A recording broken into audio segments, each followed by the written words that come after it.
I'm Polly Bath, and I help schools across the country to manage and intervene with behaviors that interrupt instruction. Today, I'm going to answer a question that's specific to middle school, and here goes. Our middle school students are using the most appalling language in the hallways, this year especially. What can we do to curb it? Well, I can tell you that school AC, I call it after COVID, after a couple years of being home, this became an escalated thing in most of our hallways in middle schools. Kids pretty much talked however things were happening at home, and if they were unsupervised, they were with their friends on media, talking to one another and just kind of doing, letting that language rip. So it's a little bit harder now to curb it. We can't go in there and expect it to be curbed right away. The best thing we can do is our consistent response to that.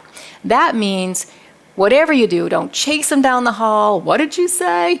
Whatever you can do, just be very firm about saying to them, hey, language, we're in school. And I know that, I say this all the time, and people say, gosh, I said that 300 times, and kids still saying it. Well, go for 301. Don't give up.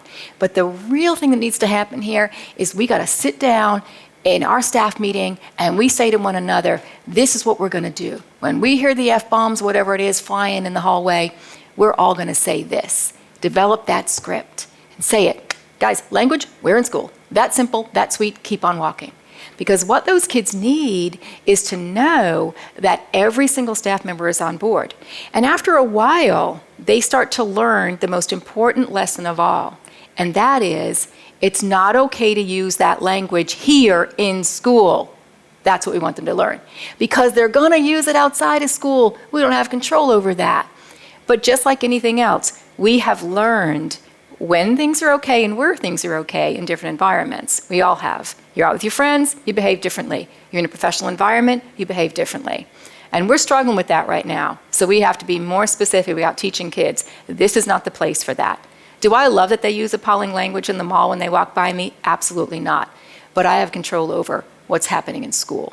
Thanks for watching today. And if you have questions that you might like to see answered in future videos, put those in the comments below.